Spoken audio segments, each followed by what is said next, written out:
Put a little bit of the rub, nigga, I gotta be safe. Let's get to sports talk. NBA championships 3 with Shaq, but it could have been more. Bryant told Matt Barnes and Steven Jackson on their podcast that his Lakers probably would have won 10 in a row if not for the San Antonio Spurs. Tim Duncan and company won 5 championships themselves. Stephen A., who had the better career, Kobe being Bryant or Tim Duncan? Shockingly, I would have to say Tim Duncan. Kobe Bryant is box office. Kobe Bryant's a superstar. Kobe Bryant's a 5-time champion. He's considered arguably the second greatest off guard in the history of basketball behind Michael Jordan in some people's eyes. Fair enough. Tim Duncan is also a 5-time champion. Tim Duncan has been to 6 NBA Finals to Kobe's 7. He's won 5 titles. He's been to 10. Yeah, it's like, it's hard for me because they both got 5 championships and they both have great careers. And Kobe been to 7 and Duncan been to 6 finals. You know, they each ended the year with 5, and they both had some moments with their teams. Kobe and Duncan this dominate the 2000s. They dominated it. From the time Kobe and Shaq three-peated, from the time Duncan and them, I think they did 3 rings too, I think. And they had moments in the 2000s. They took over. All you used to see is Lakers, Spurs, Tim Duncan and them hosting the finals, Kobe hosting the finals. It's like it was that era. It's hard for me to really dissect this and say which one had a better career. I don't know. You could tell me that. But in my eyes, Tim Duncan. Conference finals in his 19 years. He only missed the playoffs 1 time in his career. That was in 2000. He was injured. Other than that, he's never missed the playoffs in his entire career, whereas Kobe Bryant missed it 4 times. And last but not least, you know, like Kobe said, you would have won and could have won 10 titles if it were not for the Spurs. Well, guess what? You could have also won it if you and Shaq found a way to get along. And so Kobe is synonymous. That's why I say, for real, Tim Duncan. It's like the Spurs had the same success as the Lakers.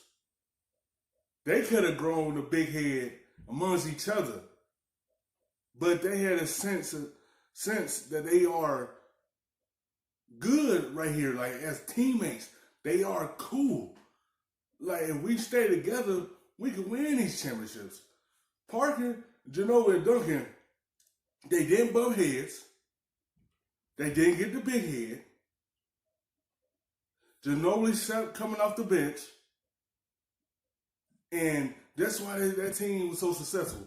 The Lakers, they're the same way. They had success. It's just they 2 main guys that start colliding, and they could have had a run for real. They could have stopped Duncan and them for get 5 rings. They could have had by like 6 or 7, but they their heads start getting big.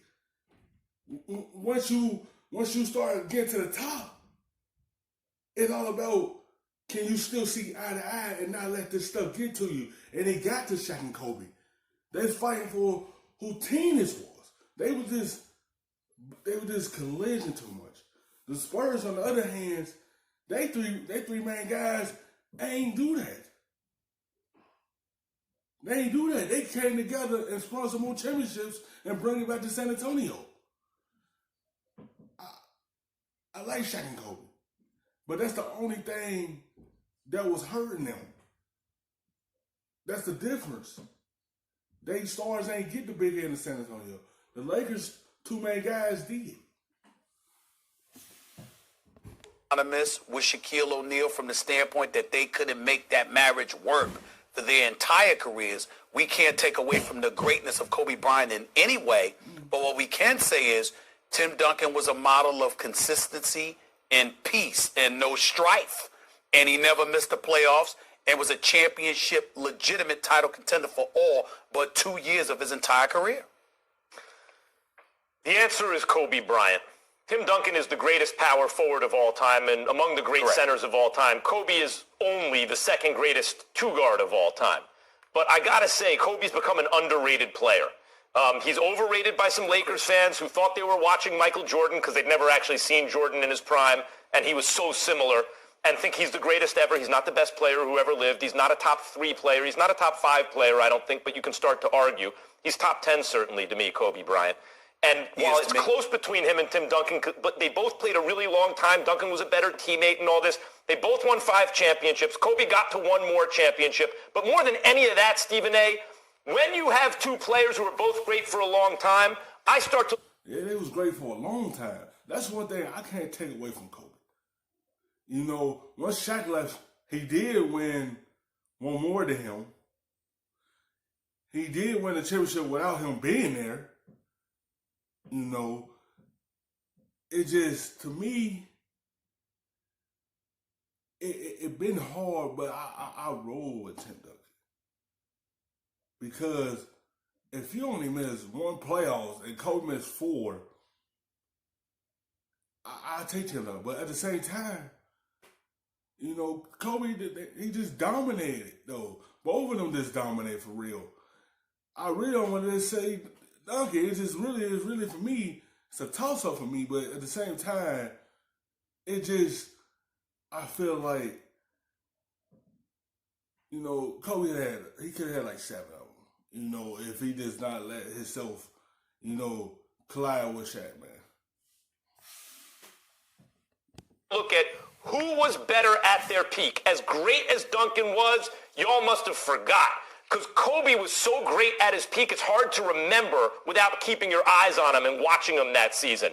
At his best, Kobe was as good as Magic or Bird. The only non-big I've ever seen who you could definitively say was better than Kobe, because LeBron's almost a big, was Michael Jordan. I'm not disagreeing with those points, Max. I'm simply saying Tim Duncan was the greatest power forward in the history of basketball for a reason, and they were playing in a different system. But when it came time to deliver the goods in crunch time as well, that was Tim Duncan too now. I mean, Tim Duncan, listen, Kevin McHale, Karl Malone, some of the greatest power forwards that... Yeah, he hit a clutch shot. I remember against the Lakers back in 2000 when he hit a 3-point shot to get the Spurs a win. I watched that game. The Lakers and Spurs always was big-time rivals back in 2000s. But I remember that game when Duncan hit the clutch shot to get the Spurs that win. You know, it was just put it like this. Kobe and Tim Duncan, they dominate from the 2000 on up before Duncan retired, before Kobe retired. They dominated. It was their era. Like, Duncan deserved a lot of credit, and he don't really get it. They just say he a dominant power forward. He's one of the best power forwards all time, but you got to give him credit for how he did in the 2000s. ever lived get eclipsed by Tim Duncan. There's no denying his greatness. Thanks for watching ESPN on YouTube. For more sports highlights and analysis, be sure to download the fast, stuffing them shits in the safe. Got me a spot out the way.